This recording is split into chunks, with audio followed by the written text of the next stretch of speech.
Commitment to conservation.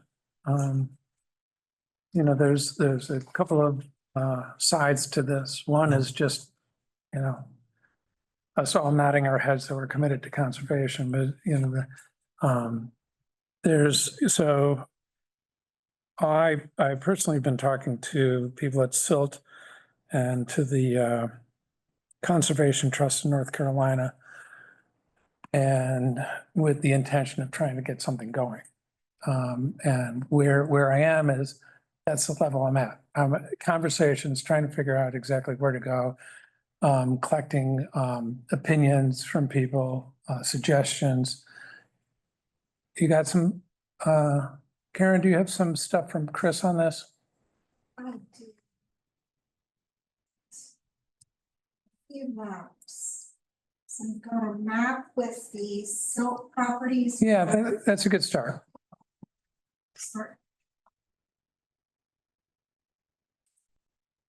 These are going to be small, but we have a series of maps right now that we've generated or gotten from Silt.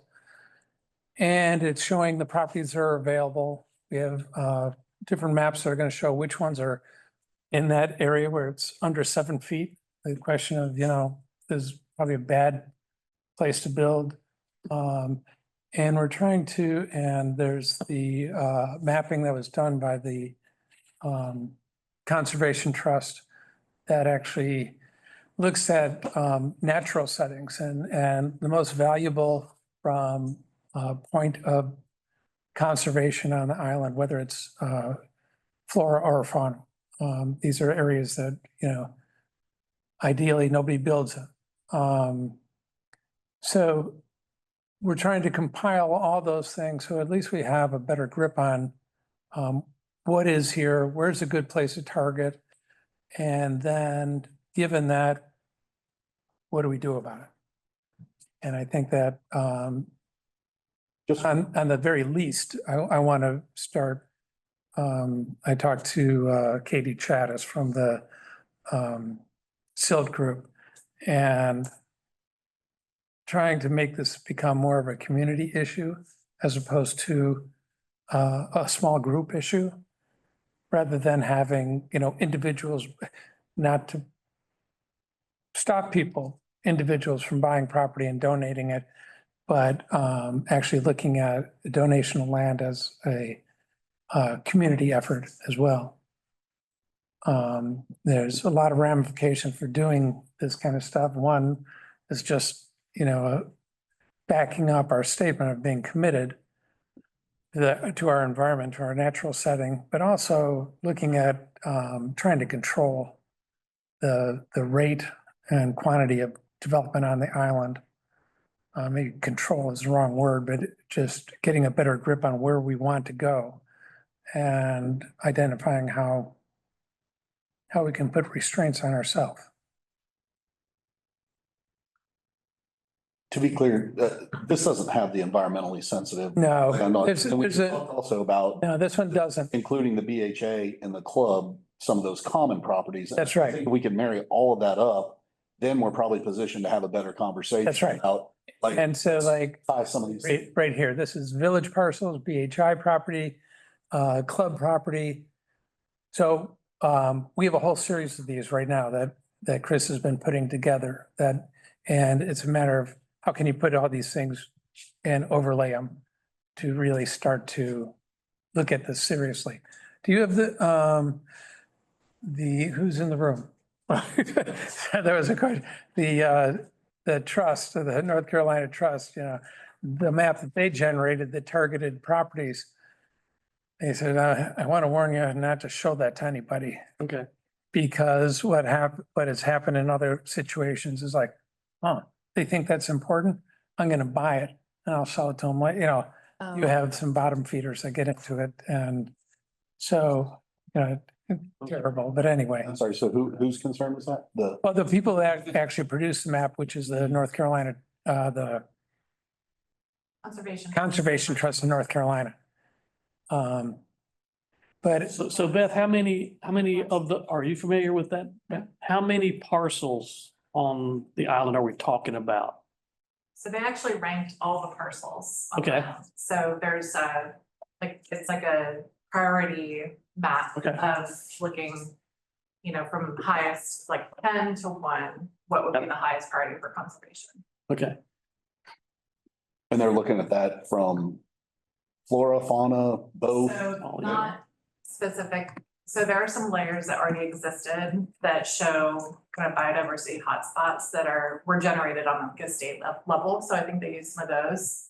Then they also use things like proximity to existing conservation lands, so you can make a bigger tract that includes multiple parties. Yeah, that's what I was thinking is the flora value, especially with working with the BHA and then the club too, on some of those. Yeah. If any of those are adjacent, right? Yeah, I mean, if you look at the end of Middle Island is where that, what, I don't even know what it's called. It's called a natural preserve, the preserve at the end of Middle Island.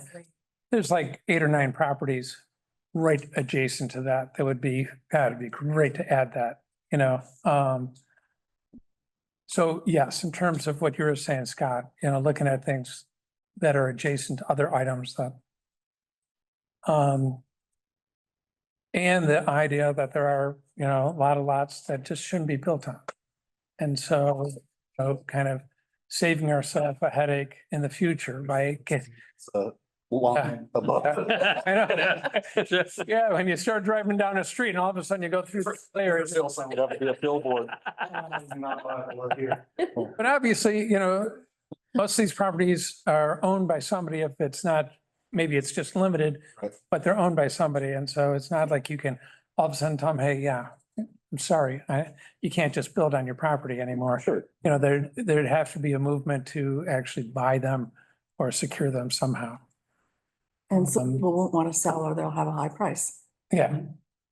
Now, conversations I've had with. Oh, they shouldn't be building on it. Yeah, but some conversations I've had with different people. One group was looking at their immediate neighborhood, cul-de-sac. I was, well, I'm gonna get up with my neighbors and see if we can, as a group, buy that property, and do it. And so that's one, approach. The other one is there are I want to say it's Martha's Vineyard, but it might not be. It might be Nantucket that actually apply a separate fee whenever you're building or constructing, and those fees get earmarked for buying up property, so other things don't get done.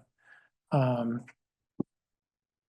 there's also, private investment, and there's federal monies and state monies that can be approached. But I think right now we're trying to put the storyline together so that we can go after those things, but also educate the public, and maybe we can get a groundswell on a community level to do this. So there's more of here's where we are today. Where we are today is collecting the information to get us to the point where we understand exactly what we have. Well, I may have missed this, so I apologize because I had to step out for a minute, but to the extent we can coordinate with other island entities, like the association that owns property, the club that has some Properties. properties, limited, obviously, we may be able to work through some of this Yes, collectively. very much so. Yeah. And I have talked to, I've talked to a couple of people at the association on their board about discussion about properties.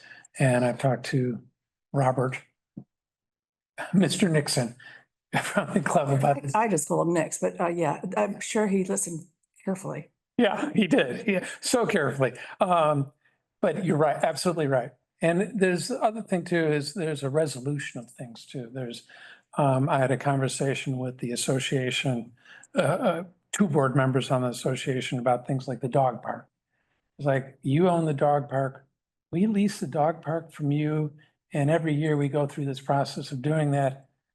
And the reaction was, well, you want the dog park? I was like, well, maybe, just that if we're using it, taking care of it, maybe we should be the ones who own it. And the same, questions come up about the lagoons and property surrounding the golf course, but there's conference, and things like the road that goes to the hammocks. The village, the association, limited, and the club own the road that goes to the hammocks. I mean, that's insane. You know, why it's a road, you know, if it's up to our standards, it should be a village road.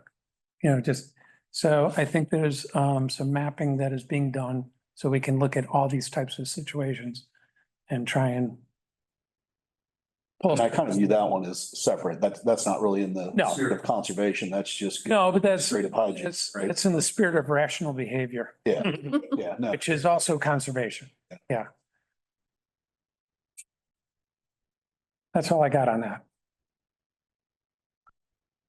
Do you need a copy of the AT&T model? No, we haven't. Okay. Yeah, we're actually in the process of getting it all at this level on ours, into Chris's GIS system. Okay, that was the last topic today, and it's almost. And parks and open space, maritime forest protection, that's all under the. Oh, yeah, okay, well, so I don't know whether anybody's gone by the park at the Commons, Cape Fear Station. I have not. It is probably 90% cleared out. It's a totally different park, in my opinion. I mean, I walked it with my dog, which never done before. You can see things, you can see where, there's just possibilities in that park that weren't visible before it was cleaned out.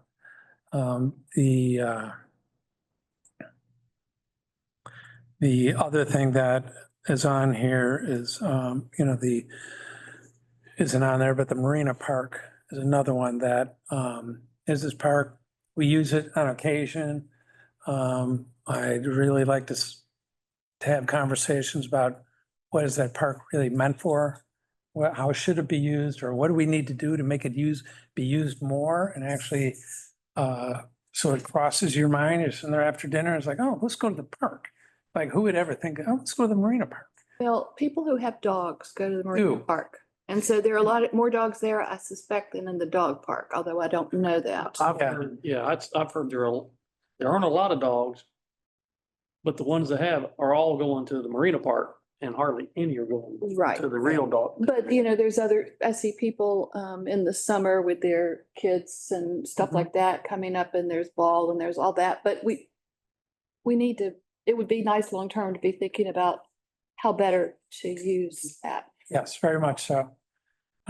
Because I had once saw the pavilion kind of thing where you had but if the lighthouse is gonna do that pavilion, then maybe that's not what we need. Maybe we do something different at the Right. Marina Park. No, Yes? Yeah. Are you just? yeah, more basketball hoops. Man who yelled at me across an airport in Charlotte. People were yelling at me. The other issue with medians. So when you look at the medians on, especially on South Bald Head Wind, they've taken a beating. There's nothing there in a lot of cases. We've been talking to JP about spoils that we're collecting. We have to do retention ponds associated with the contractor services yard, which means we have spoils. And the idea of doing even just slight berms on some of those medians and grassing them would make a big difference in terms of how they're kept in shape, because people won't be driving over them. I started to ask if they're clean sand or do we know? Whatever dredging we're doing. Started excavating it. I say it's probably gonna be clean sand. And some of our other existing medians, Brian Janess and I did a drive around the whole island, looking at all the medians, and sometimes it's a matter of, God, we gotta clean that thing out. And it almost had the impression of, almost the same reaction as the Commons Park. Not for the sense of cutting through the median, but there's just a lot of dead, beat up things that need to be cleaned out. And a lot of the problem, I think, was created because of home construction. So Very much so. So when a home's being built on that particular stretch of South Bald Head, for example, all kind of trucks park in the median. Yeah. And it's destroyed. And by the time the project's over, the yard is landscaped, looks great, and they've left a mess in the median. Yeah. So perhaps we need to do something about, you've got to remediate whatever damage Yeah. you do to that median. Sorry, Steve. Yeah, one more Yeah. thing, or you're like. Yeah, but I think this is, yeah, Diane's still here. So this, I met with the Middle Island POA. Who's having a problem with contractors, you know, they got the trailer here, they got their lumber over here, and they're destroying stuff. And, you know, what do you do to enforce it? You know, and the reality is that there's nowhere to put that stuff anymore. And it's getting worse. And when you look at South Bald Head Wind, all those, Mhm. that whole stretch of houses, it is, so much stuff got ruined. Middle Island, and I'm 99% sure the ARC too. Middle Island takes $10,000 before you can start construction that they hold, and they give it back to you. And I point out, it's like, no, that $10,000 is earmarked for fixing what they destroyed, and what, after they're done fixing, then they get whatever's left over. So there should be, you know, knowing that we don't have the capacity for the laydown, maybe in the future, we have to be looking at, there's got to be a chunk of change that's taken before construction starts and is held in escrow until the site is back to normal. I will say I only collect 500, so that's not gonna be a whole lot. That's not going to plan, well, we're collecting 500 and Middle Island's collecting 10,000. Yeah. You know, I just say there's a little difference in. yeah, a little different, but still, we need a reality check here, you know, just, So zero or two there. And yeah. to the extent they're developer properties, they're not subject to ARC, correct? The developers' properties? Yeah. No, you mean the, coast, yeah, down there, Yeah. Well, keep here, yeah. the part out by the Conservancy. So, I think there's a conversation to be had, you know, and we can have it. And, maybe there's some policies we have to set in place. But I think it's something that between you and the Architectural Review Board, you know, it should be working both directions. But with all the construction we've had, how many times we see this? And construction's even, excuse me, slowing down a little bit. Just wondering if the horse is already out of the barn. No, because I think that yes and no. I think that you're always gonna have, it's gonna actually be almost harder as you start renovating some of these houses. So I know for myself, I have a house that's being renovated right now. I'm not doing it, but I did the design on near the beach. They have nowhere to put their stuff. You know, you have houses already built around them. So now they're really in that position of making a mess. And I think Fair. that's gonna be, if you can imagine, in another few years, Cape Fear Station's gonna be built out, and there'll be nowhere to put stuff when you renovate a house there. So I think it's probably even more important, maybe. Okay, fair comment. Yeah, I don't know. I know, Scott, you were the one who actually brought this up with Chris too, when we were putting together the program. And I kind of run my mouth. I'm not sure whether you had more to add to it or. No, I think that you've covered what I wanted. I mean, I think I just wanted to make sure that we were contemplating these things, especially if there's a budget impact. As we start, getting into that. Yeah. that season. Particularly with the parks, I know we've talked about it several times, right? Yeah. I've been disappointed that they've sort of fallen into disrepair, if you will, or where we haven't fully done it.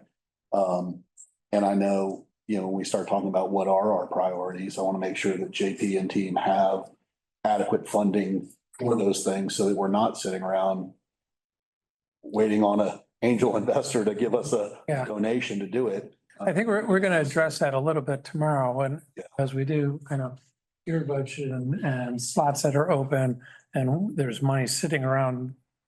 And also, we got JP's report every month.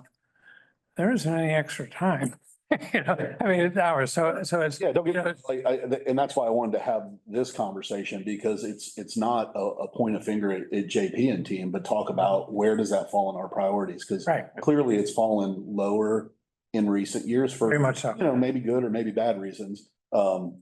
Selfishly, I would say I'd like to see that rise back towards Sure. what JP's team does, because I think in aggregate, we're losing something on our island because Yep. parks aren't in the position that they historically have been.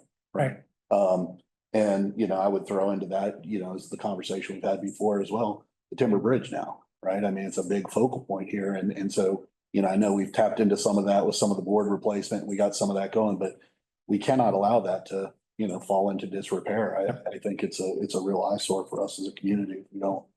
If we don't adequately give his team the, you know, the right resource and priority to keep that up.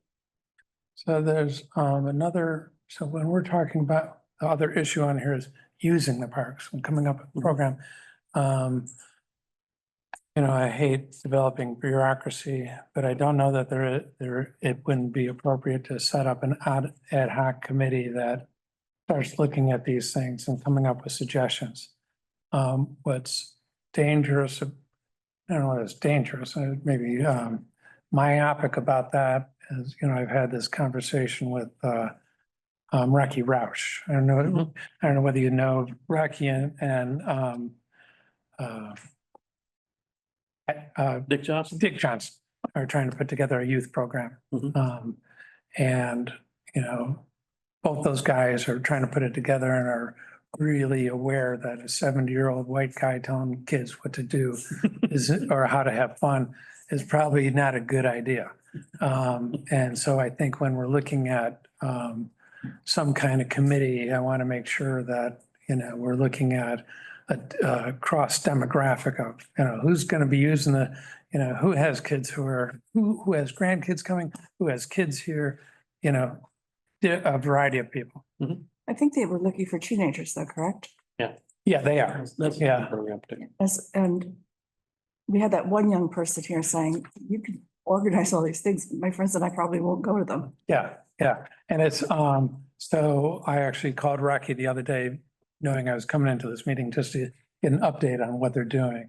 And they're making great headway. They're looking at, they've made contacts into, it's a religious base, but the fellowship aspect of it is not. And they have in place to tap counselors and all sorts of Yeah, I think they people who would be in charge. for something like that. That was a program. So this is a program that they think they're going to be able to launch this summer, only for a short period, test period, but with the idea of doing it. And yeah, You know, I think we've taken the best first step was just clean the doggone things up. yeah, Make them look nice to start, Right. right? right. And then hopefully it'll start generating some Uh, interest. You know, there used to be events in Marina Park. There used to be events at Cape Fear Station that now are none of those. No, they're anymore. happening. Right. And so whatever we can do to encourage other organizations to utilize those spaces, so much the better. And just tell everybody they're there.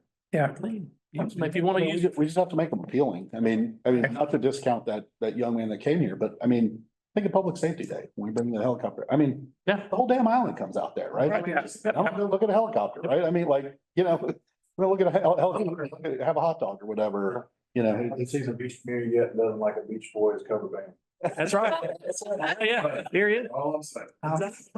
And anytime we had the Embers, there was a big crowd. Yeah, And we got a dance floor there, I think a hard floor. I think part of the objection to Cape Fear Station, as I understood it, was people didn't want, in that neighborhood, didn't want the noise. They didn't want the crowds. They didn't want the. Yep. And so, Village Park. Yeah. Yeah, I mean, I talked to people and it's their front yard. mhm. You're not gonna do this in our front yard. It's like, no, your front yard's on the other side of the street. Yeah, But too, I mean, you think of some of the old events we used to have there, like we used to have that, the realtors would do like the beer swap and like Yeah. cookout. That's in the middle of the day. I mean, like Yeah. that's not, it wasn't Yeah. until midnight. I mean, and it's not every day. yeah. Yeah, Well, and we have ferry limitations, and so things have to wind up at a certain time. Yeah. well, good. So think about that. Talk about it at our next council meeting tomorrow. And it's just 4:05. We're done. Take us that much long to get in our carts to get over to the club and get a drink. Yeah. So do we have to make a movement to adjourn? Yes, you have to, somebody needs to make a motion to recess this meeting until 9 a.m. tomorrow morning. So second. And third. All in favor? Aye.